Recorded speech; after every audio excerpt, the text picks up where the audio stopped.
En marzo de 2019, en una prisión estatal de Texas, las cámaras de seguridad captaron algo extraordinario. Un niño de 4 años llegó con su abuela para visitar a su padre, condenado a muerte desde hacía 8 años.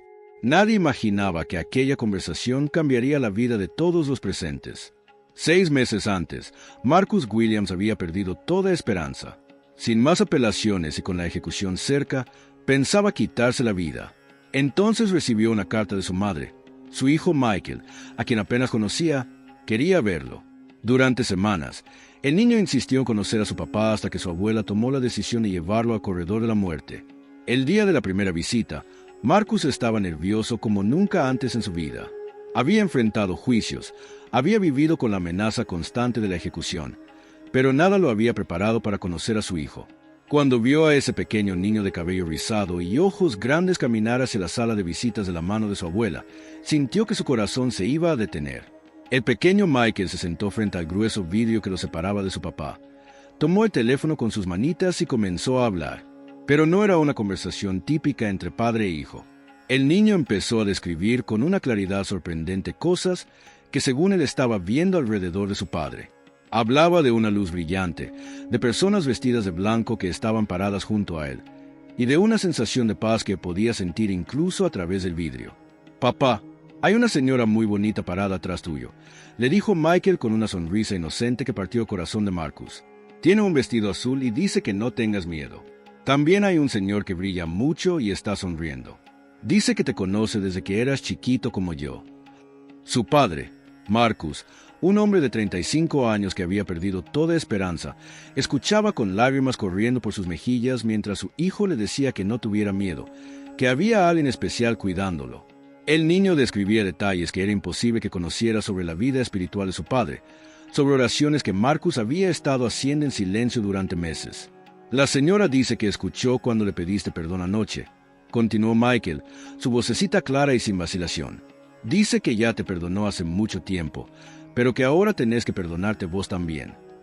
Marcus se quedó helado. La noche anterior, efectivamente, había pasado horas de rodillas en su celda, pidiendo perdón por primera vez en años. Había sido un momento privado, íntimo, que nadie más conocía. Los guardias que normalmente mantenían una actitud profesional y distante, se encontraron acercándose para escuchar mejor.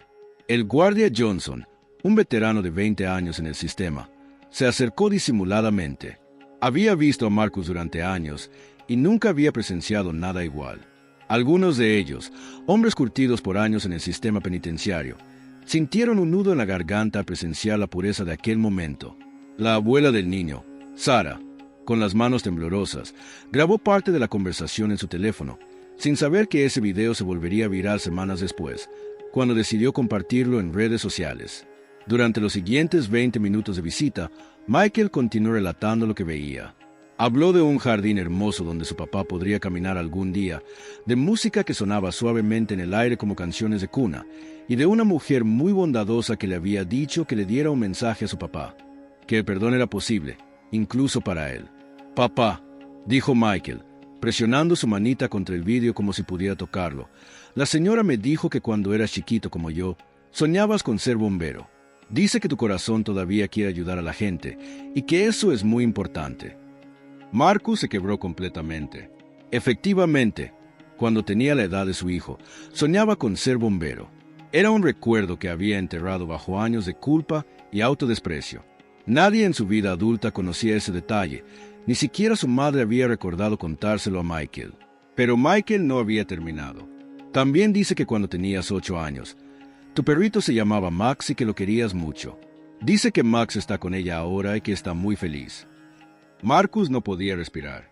Max había sido su perro cuando era niño, un Golden Retriever que había muerto cuando tenía 10 años.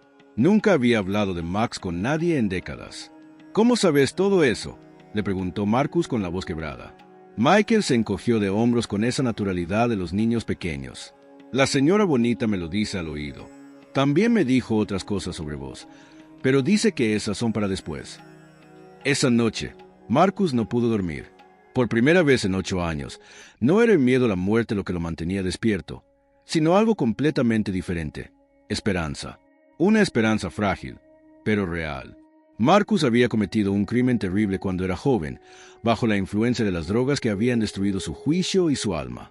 A los 23 años, durante un robo que salió mal, había disparado y matado a un cajero de una tienda de conveniencia. Un hombre inocente que solo estaba trabajando para mantener a su familia. Durante años en prisión, había luchado con la culpa y la desesperanza que lo consumían día y noche.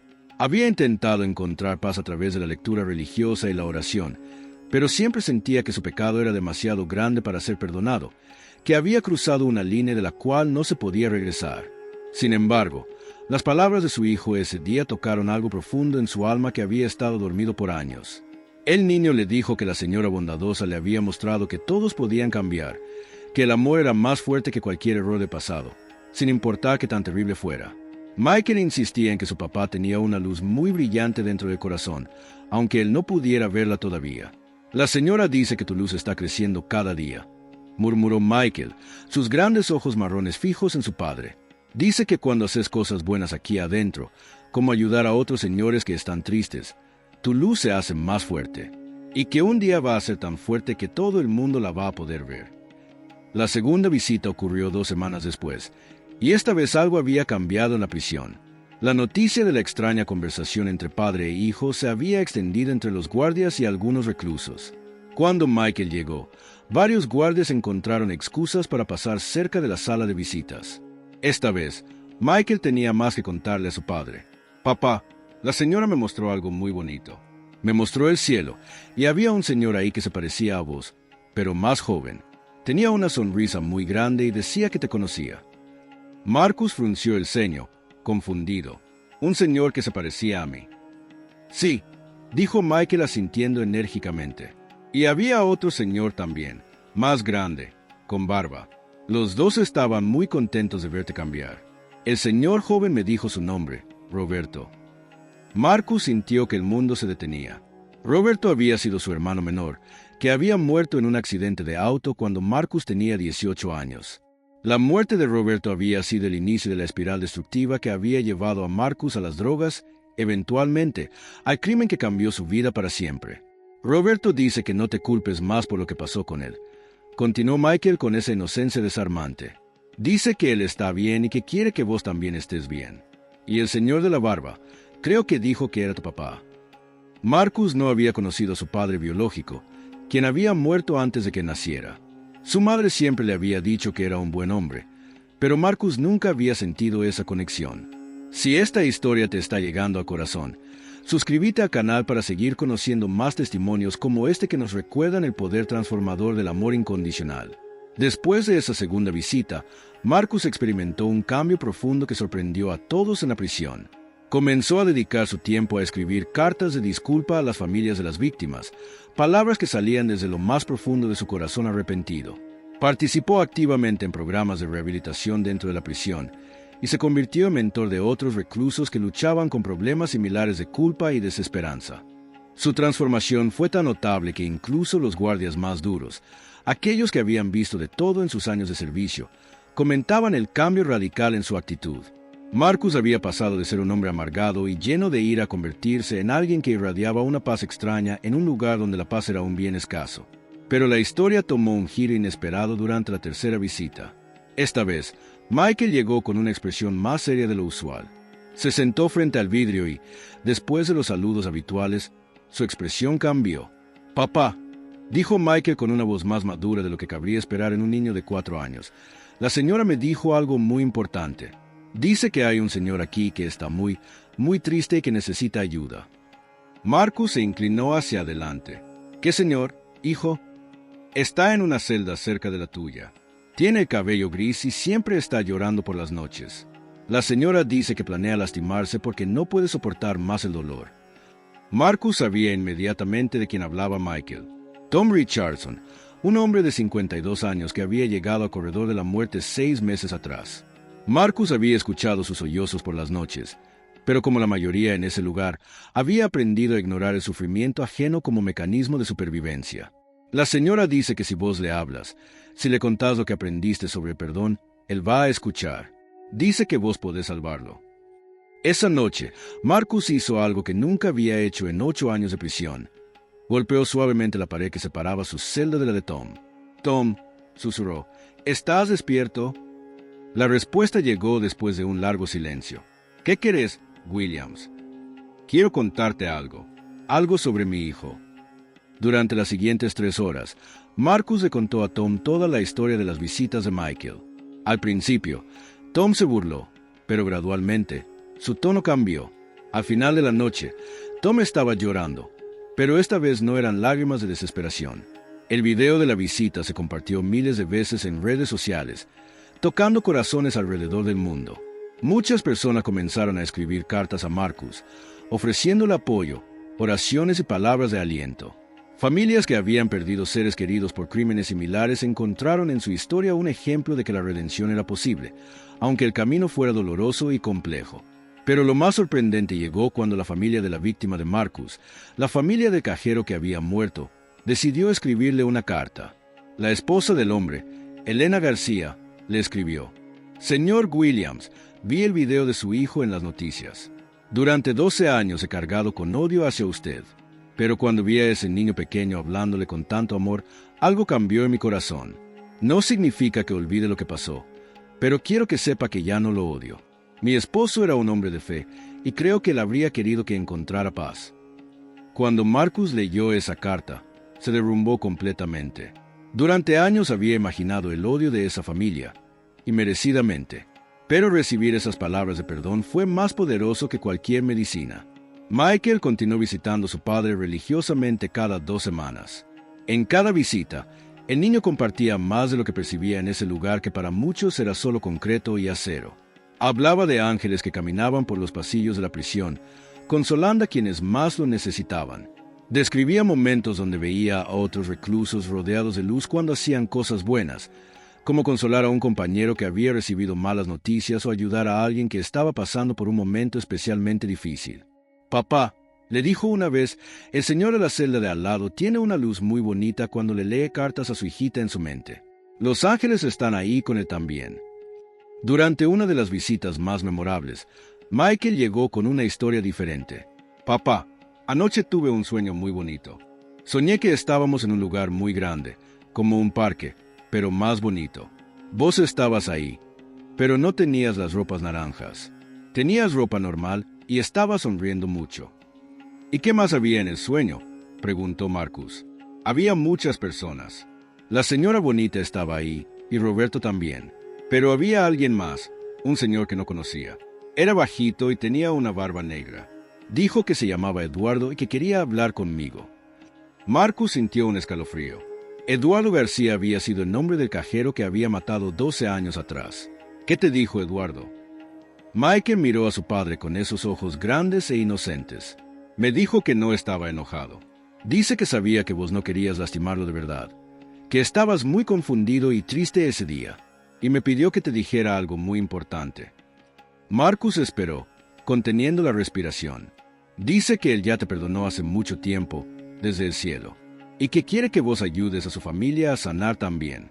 Dice que su esposa Elena todavía está muy triste, aunque ya no esté enojada. Los psicólogos de la prisión se interesaron profundamente en el caso, no para explicar científicamente lo que el niño veía, sino para entender el impacto extraordinario que sus palabras tenían en su padre y en otros internos que comenzaron a escuchar las historias. La doctora Melissa Chen, una psicóloga especializada en trauma, empezó a documentar el caso.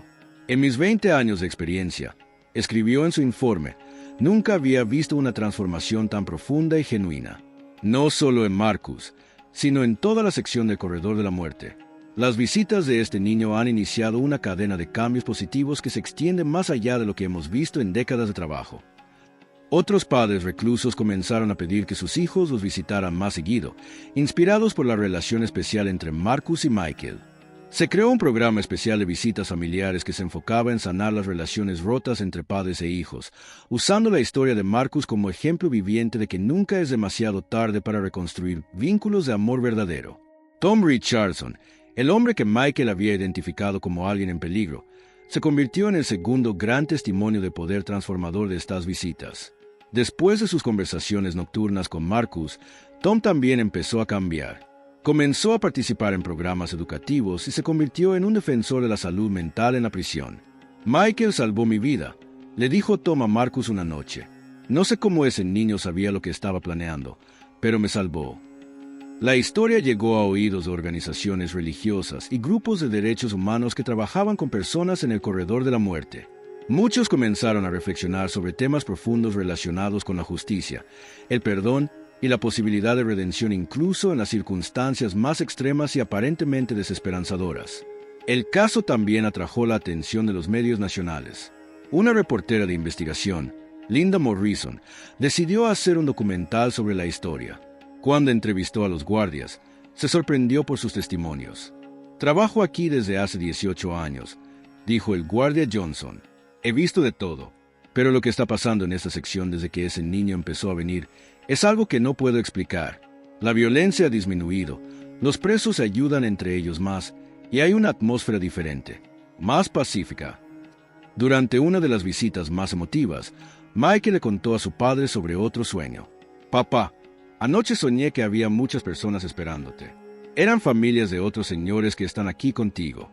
Estaban todas junto a la señora bonita y estaban orando. ¿Orando por qué, hijo? Por todos ustedes, para que encuentren paz y para que sus familias también la encuentren. La señora me dijo que hay mucho dolor en el mundo, pero que el amor siempre puede sanarlo. Marcus eventualmente recibió la conmutación de su sentencia de muerte a cadena perpetua, en parte debido a su extraordinaria transformación y al trabajo incansable que había realizado ayudando a otros reclusos a encontrar esperanza. La petición de clemencia incluyó testimonios no solo de los guardias y psicólogos de la prisión, sino también de Elena García, la viuda de su víctima, quien había llegado a ver en Marcus un ejemplo de redención genuina. Aunque nunca saldría de prisión, había encontrado una paz que no había experimentado en décadas, una serenidad que irradiaba y contagiaba a quienes lo rodeaban. El último video que Sara grabó muestra a Michael, ahora de 6 años, diciéndole a su papá que la señora bondadosa le había dicho que estaba muy orgullosa de él, que había cumplido con su propósito de mostrar que el amor puede crecer incluso en los lugares más oscuros del mundo, y que su corazón ahora brillaba tan fuerte que otros podían verlo también. Papá, le dijo Michael en esa última grabación, su voz ahora más madura pero conservando esa inocencia especial. La señora dice que aunque no puedas salir de aquí, tu luz ya salió y está ayudando a muchas personas que ni siquiera conoces. Dice que eso es un regalo muy especial. ¿Y vos qué pensás, Michael? Vos también podés ver mi luz. Michael sonrió con esa sonrisa pura que solo tienen los niños. Sí, papá, tu luz es muy bonita ahora. Es dorada y cálida, como el sol por la mañana. ¿Y sabes qué es lo más lindo? ¿Qué, hijo? Que cada vez que ayudas a alguien, se hace un poquito más brillante. Y cuando le escribiste esa carta a la señora Elena, se hizo tan brillante que hasta los otros señores de las celdas de al lado pudieron verla. Marcus se quedó sin palabras. Elena García no solo le había escrito, sino que después de meses de correspondencia, había aceptado encontrarse con él en una sesión de justicia restaurativa. Ese encuentro había sido uno de los momentos más difíciles, pero también más sanadores de su vida. Hoy, 3 años después de esa primera visita milagrosa, Marcus sigue en prisión, pero su vida tiene un propósito completamente diferente. Coordina programas de rehabilitación, ha ayudado a prevenir 3 suicidios y mantiene correspondencia con más de 50 familias que han encontrado inspiración en su historia. Michael, ahora de 7 años, sigue visitando a su padre. Ya no habla tanto de la señora bonita o de las visiones especiales, pero la conexión entre padre e hijo se ha vuelto inquebrantable. Y aunque las visiones místicas han disminuido, el impacto de aquellas primeras conversaciones continúa extendiéndose como ondas en un estanque. La historia de Marcus y Michael nos recuerda que los niños a menudo pueden ver con una claridad que los adultos hemos perdido en el camino de la vida. Su inocencia les permite percibir verdades profundas sobre el amor, el perdón y la esperanza que trascienden nuestras limitaciones, miedos y prejuicios. En sus ojos puros, cada persona tiene la capacidad de cambiar y merece una oportunidad de redención, sin importar qué tan perdida parezca. Y tal vez, solo tal vez, en un mundo lleno de dolor y división, necesitamos escuchar más a menudo con los oídos de un niño de 4 años que puede ver ángeles caminando por los pasillos más oscuros, recordándonos que la luz siempre puede encontrar la manera de brillar, incluso en los lugares donde menos la esperamos. Si llegaste hasta acá y querés seguir descubriendo historias que tocan el alma, dale like y suscríbete al canal. Papá, mira a esa moza, se parece a mamá, dijo Elías, tironeando la manga de su padre. Daniel giró la cabeza, y en ese instante el mundo pareció detenerse. Pausa dramática. Antes de continuar, contanos desde donde nos escuchás y suscríbete para no perderte ninguna historia como esta. El restaurante vibraba con vida, copas chocando, risas flotando en el aire y charlas que se entrelazaban como un murmullo constante. Pero Daniel no percibía nada de eso. Su mirada estaba fija en una mujer al otro lado del salón. El parecido con Sofía era estremecedor, misma figura, rasgos faciales tan similares que dolían. Incluso sus ojos tenían esa mezcla tan única de dulzura y melancolía. Ella notó que él la observaba y le dedicó una sonrisa tenue. ¿Está todo bien?, preguntó con una voz que le resultó alarmantemente conocida.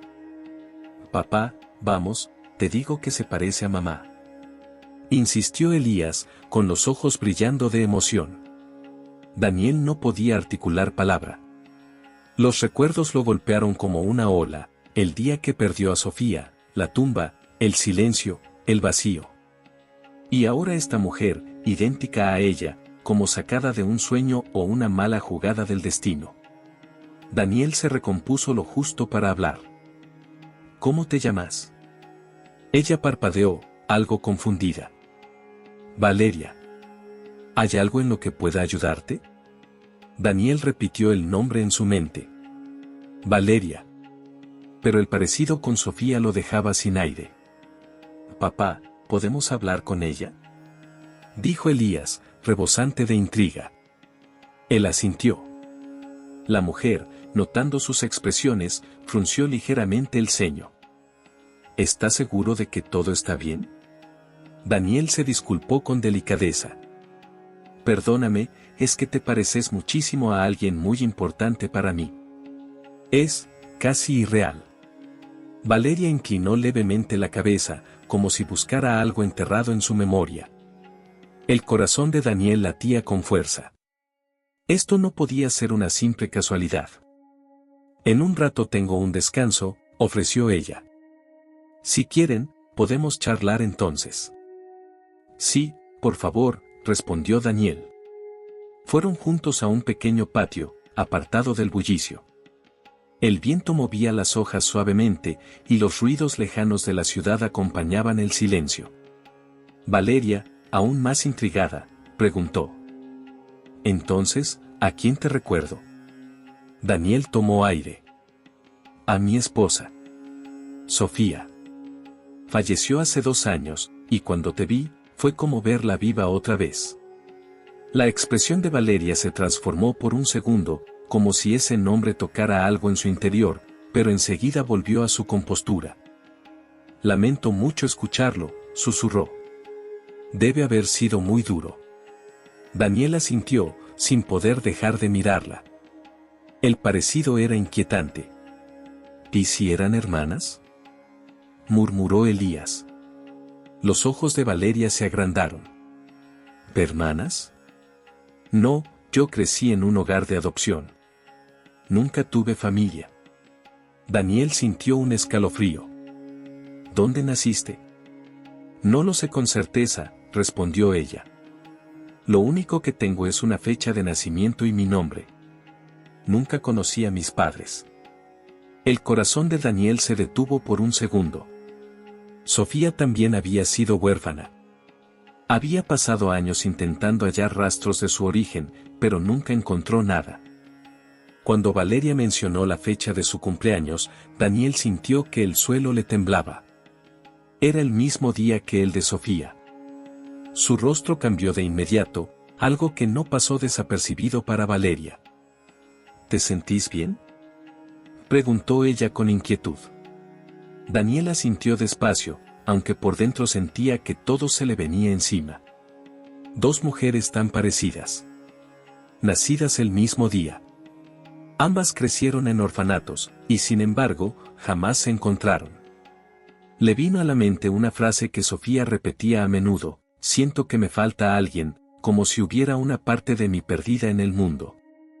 La voz de Valeria lo trajo de nuevo al presente, esta vez con un tono quebrado. ¿Alguna vez intentaste encontrar a tu familia? Lo hice, respondió ella con una sonrisa triste, pero no había nada. Ni una pista, solo un gran vacío. Daniel se llevó una mano al rostro. Su corazón golpeaba con fuerza. Quería decirle tanto, pero las palabras no le salían. Fue entonces cuando Elian, con su inocencia, lanzó una idea que rompió el silencio. ¿Y si mamá era tu hermana? Valeria se estremeció ante la palabra hermana. Daniel la observó fijamente. Ella parecía perdida en sus pensamientos, pero sus ojos brillaban, como si una pequeña chispa se hubiera encendido. Él finalmente habló. Sofía, podría haber sido tu hermana. Valeria lo miró boquiabierta, una mezcla de sorpresa y esperanza en su rostro. ¿De verdad pensás eso? Susurró. Daniel asintió. No tenemos certezas todavía, pero las coincidencias son demasiadas. La misma fecha, historias parecidas. No le dijo que eran casi idénticas físicamente. No hacía falta. Ella ya lo intuía. Valeria, llevándose una mano al rostro con delicadeza, murmuró. ¿No hay fotos de cuando éramos chicas? Elian intervino con timidez. ¿Vos no tenés ninguna? Muy pocas, respondió Valeria. El orfanato no solía sacar fotos. Y las pocas que había, se perdieron cuando se mudaron. Daniel, pensativo, dijo. Nosotros sí tenemos fotos de Sofía, quizás podríamos compararlas. Una luz de ilusión se dibujó en la cara de Valeria. Me encantaría, dijo, casi en un susurro. Las manos de Daniel temblaban mientras buscaba en su celular. Luego de revisar varias imágenes, encontró una de Sofía cuando era adolescente. Acá está, dijo, girando la pantalla hacia ella. Valeria se inclinó para ver mejor, y su rostro palideció. Sus ojos se abrieron de par en par, como si no pudiera creer lo que veía. Esto es impactante, murmuró. Es como mirarme a mí misma. No, corrigió Daniel con suavidad. Esa es Sofía. Pero sí, son iguales.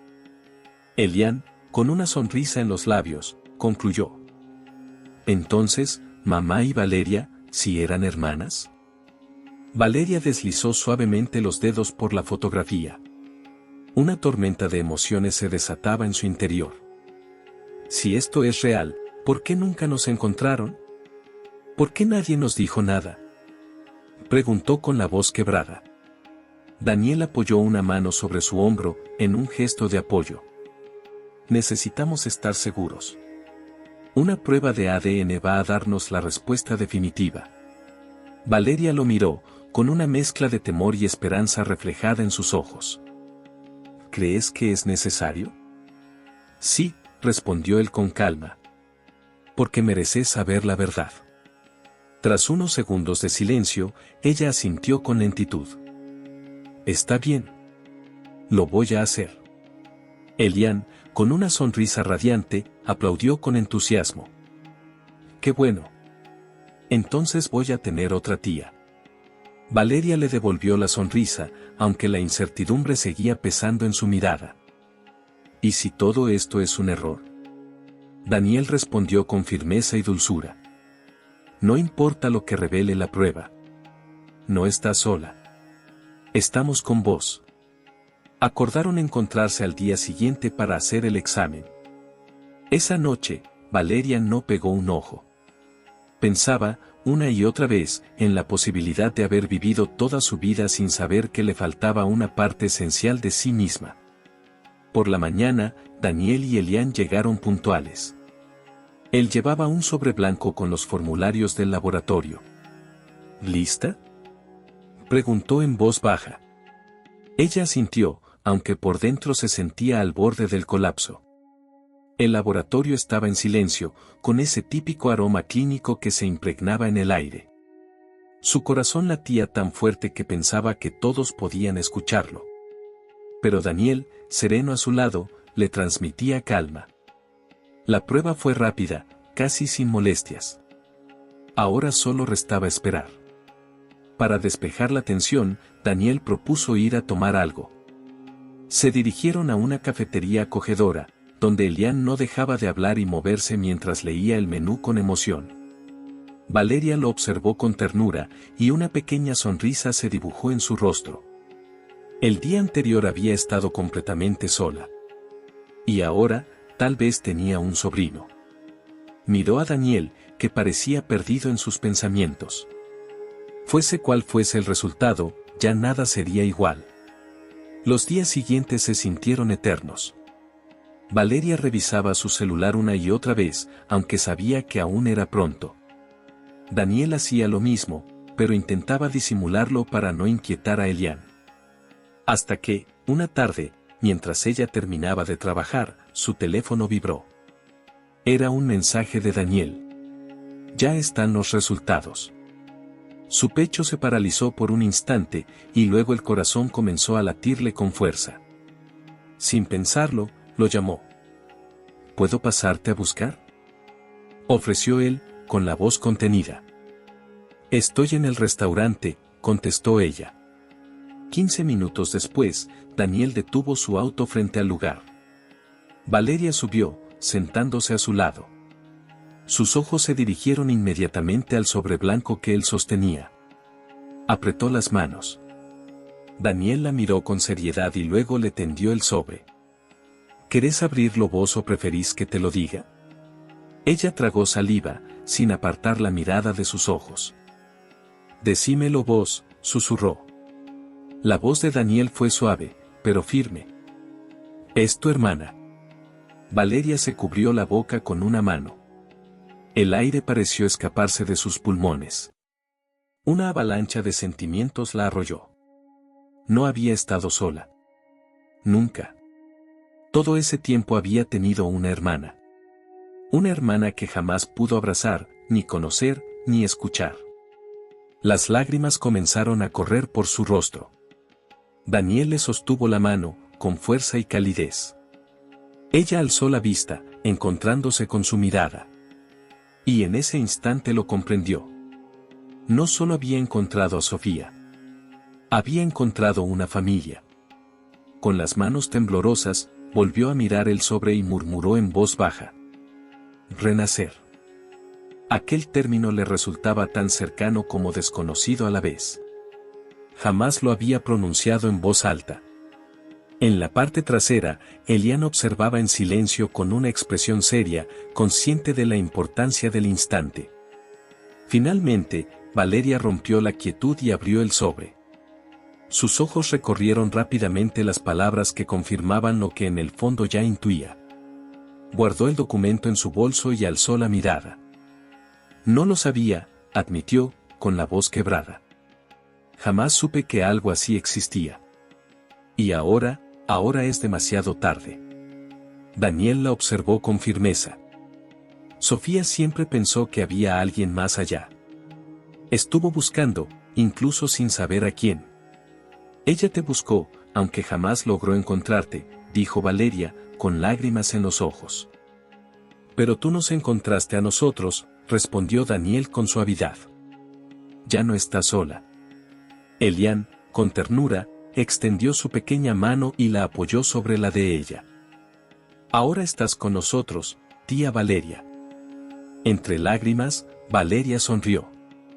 Esas palabras disiparon su tristeza como la luz que rompe la neblina. Ya no era la misma. Ya no estaba sola. Por fin tenía una familia. Cerró los ojos y se permitió sentir todo ese momento.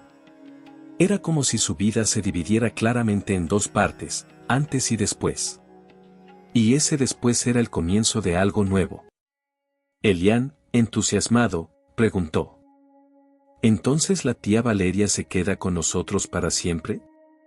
Ella lo miró y, por primera vez en mucho tiempo, sintió su corazón lleno. Para siempre, dijo, y no solo era una promesa para el niño, sino también para Daniel, y para sí misma. Con eso, Daniel encendió el auto y comenzaron a avanzar por la ciudad, iluminada por los últimos rayos dorados del atardecer. Valeria miraba por la ventana, imaginando a Sofía, su voz, su risa, todo lo que jamás pudo compartir con ella. «Te voy a llevar a la casa de Clyde», dijo Daniel, rompiendo el silencio. «Todo sigue igual. Sus cosas, sus libros, sus fotos». Valeria contuvo las lágrimas. «Quiero ver cada rincón», susurró. «Yo te muestro los álbumes de mamá. Así podés conocerla», añadió Elian, con alegría. Cuando llegaron, Daniel se detuvo frente a la puerta. Inspiró profundo, como preparándose para un torrente de recuerdos.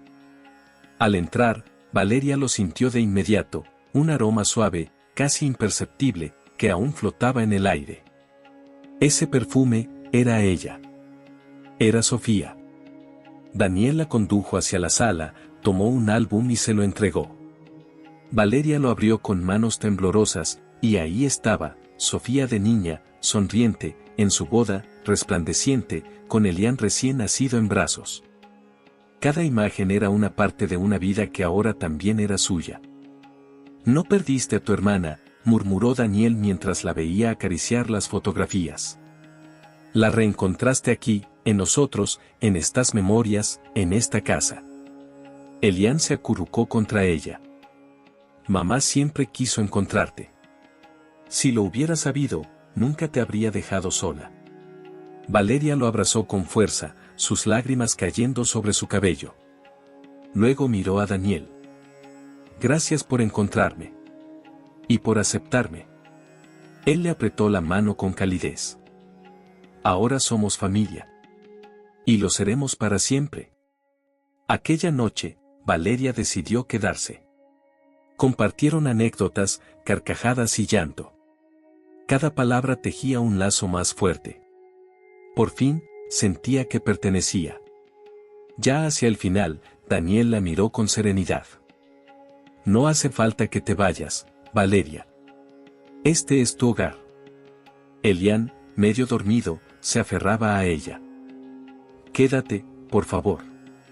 Valeria observó a su alrededor, el sillón donde Clyde solía sentarse, las tazas que elegía, las paredes que aún resonaban con sus risas, y supo, con una certeza ardiente en el pecho, que eso era lo que había buscado toda su vida. «Me quedo», dijo, sin vacilar. Daniela sintió, y en su mirada ella encontró paz, alivio, y un amor que al fin era suyo.